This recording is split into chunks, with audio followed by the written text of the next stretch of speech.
Hello everyone, good morning. আজকে হচ্ছে বুধবার। এখন করতে সময় হচ্ছে সকাল 9টা বাজে। তো 8টার সময় উঠেছিলাম ঘুমের থেকে। তো মেয়েকে খাইয়ে ঘরে ঘুম পাড়িয়ে রেখেছি। তো ভাবলাম আগে কলপাড়ে গিয়ে এগুলো ধুয়ে দিয়ে আসি, মেয়ের জামা কাপড়, কাঁথা, পাতলা পাতলা কাপড়ের টুকরোগুলো। আর তার সঙ্গে আমি 2-3 দিন পরপরই বিছনা চাদরটা কেচে দিই। যেহেতু ছোটো বাচ্চা থাকে, তো সেই জন্য 2-3 দিন পরপরই বিছনা চাদরটা আমি কেচে দিই। এদিকে মেয়ে আমার ঘরে ঘুমোচ্ছে। আর গতকালকে হচ্ছে কাকি কাজে আসেনি, উনি কোনো খবর দেয়নি। 12টা যে বেজে গেছে তখন বুঝতে পেরেছি উনি আর আসবে না, যেহেতু অনেকটা বেলা হয়ে গেছে। সেই সময় গিয়ে আমাকে সমস্ত কিছু ধোয়া লেগেছে, আমার মেয়ের জিনিসপত্র। তো সেই জন্য আজকে উনি আসবে নাকি তারও ঠিক নেই। তো সেই জন্য ভাবলাম যে না, আজকে পরে যদি না আসে সে আবার আমাকে ওই বেলায় করে ধুতে লাগবে, অতক্ষণ লেট করে থেকে। তাই ওগুলো আগে গিয়ে আমি বললাম থাক, কাকি আসুক না সেটা পরে দেখা যাবে, আমি এগুলো আগে সব ধুয়ে দিই। তাই সমস্ত কিছু আমি ধুয়ে এগুলো সব মিলে দিচ্ছি। তো এবার মেয়ের স্নানের জলটা আমি রোদ্রে দিয়ে দিলাম। আজকে রোদ্দুরটা খুব ভালোই উঠেছে। যেদিনকে দেখি মেঘলা থাকে, রোদ্দুর ওঠেনি, সেদিনকে উষ্ণ করে জল গরম করে নিই।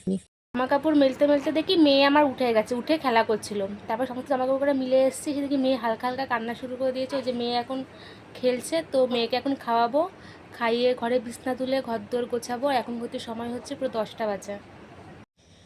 মেয়ে আমার জামা কাপড় মিলতে মিলতে মেয়ে আমার উঠে পড়েছিল। তারপরে হচ্ছে খাইয়ে দিলাম ওকে, খাইয়ে দিয়ে এখন হচ্ছে শাশুড়ির ঘরে রেখে এসেছি। তার মধ্যে হচ্ছে আমি আমার ঘর দোরটা গুছিয়ে নিয়েছি, ঘরের বিছনাগুলো গুছিয়ে নিচ্ছি, নিয়ে ঘর বারান্দা ঝাড় দেবো। আর না হলে মাঝে মধ্যে ওই ঘরেও পাঠাই, কখনো আবার দোলনা থাকে, দোলনার মধ্যে ঘুম পাড়িয়ে রাখি।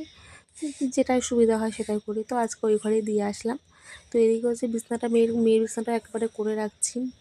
আমাদের বিছানা গোছানো হয়ে গেছে, এখন মেয়েরটাও গুছিয়ে রাখছি। এবার ওই ঘর থেকে নিয়ে আসবো, নিয়ে এসে এই 11, সাড়ে 11টার মধ্যে মেয়েকে স্নান করিয়ে দেবো, দিয়ে মেয়েকে আবার ঘুম পাড়িয়ে দেবো। তো মেয়ের বিছানা এখন করা থাকলো। তো গতকালকে কতগুলো জামাকাপড় যেহেতু ধুয়েছিলাম ওই বেলা করে, কিছু শুকিয়েছিলো কিছু শুকায়নি। তো সেগুলো এখন সব শুকিয়ে গেছে। তো সেই জামাকাপড়গুলো এখন আলনায় ভাঁজ করে রাখছি। তারপরে হচ্ছে ঘর বারান্দাটা ঝাড় দেবো। ঘর বারান্দা ঝাড় দিয়ে সকালের খাবার এখনও খাইনি। তো সকালে এখনও ভাত খাবো, গিয়ে সকালের ভাত খেয়ে তারপরে মেয়েকে একটু পর স্নান করাবো। এখন চলে আসলাম হচ্ছে মেয়েকে স্নান করাতে। এখন বাজে হচ্ছে 11:30, 12:15 মতন বেজে গেছে। তো এখন মেয়েকে স্নান করে নিয়েছে। ভিডিওটা কেমন লাগলো অবশ্যই কমেন্টে জানিও, লাইক করে দিও। আজকের মতন বাই।